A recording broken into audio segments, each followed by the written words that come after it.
How's it going, guys? I'm Kyle with Newegg TV, and welcome to another installment of Yolk'd. Today's top story may come as a shock to many of you, but it also teaches us a valuable lesson in PR. If you're going to call your customer a don't do it on the internet.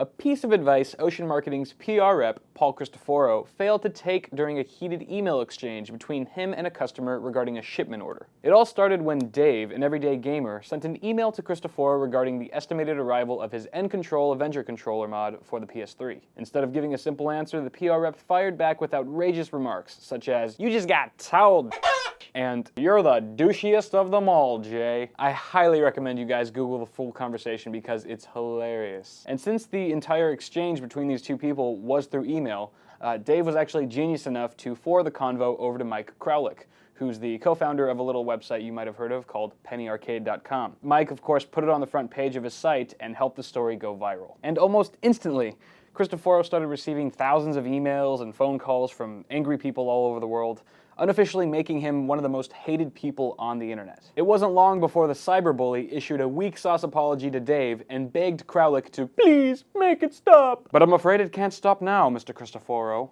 It's gone viral. And anytime you go viral, the reputation you inherit binds to you till the day you die. It's kind of like getting herpes, except everyone knows about it.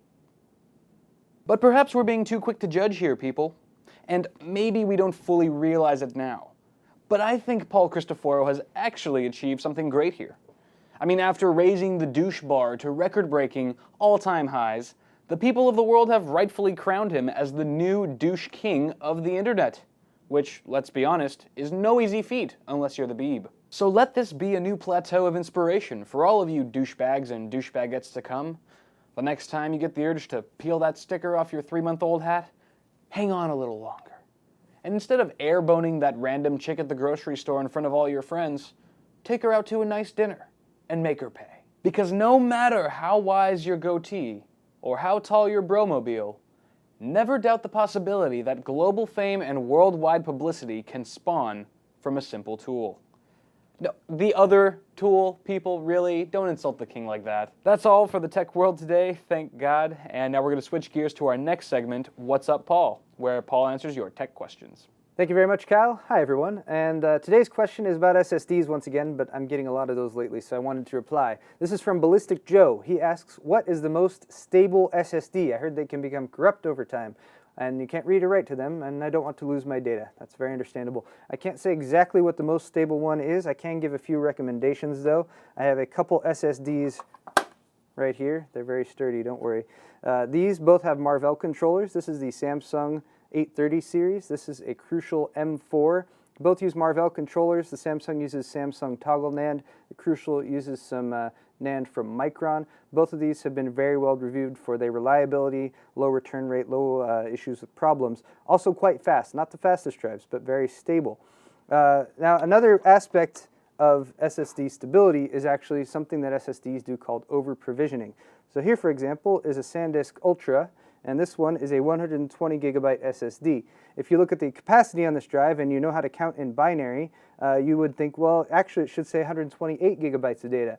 That extra 8 gigabytes is used for over-provisioning. So if you ever do have NAND cells on the drive that stop functioning properly or aren't able to hold their charge anymore, it will use that extra space on the drive to actually start using that, so you still have the amount of capacity that you need, and then the controller in there will also do that wear leveling, which will distribute the writes across the entire surface of the drive. So normally, if you do have an SSD and the NAND actually starts failing, which takes a long time, you need a lot of reads and writes before that happens, you will have some warning, and it will be a long ways down the lifespan of the drive.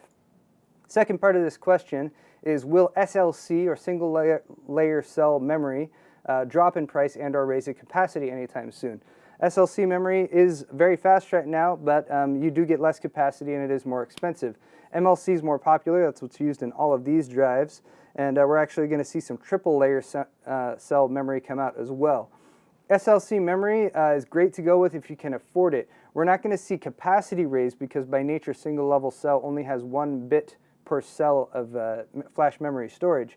But what we will see is that manufacturing process shrink. So you'll see it drop from 25 nanometers to 18 and 19 and 18 and even lower than that in the future.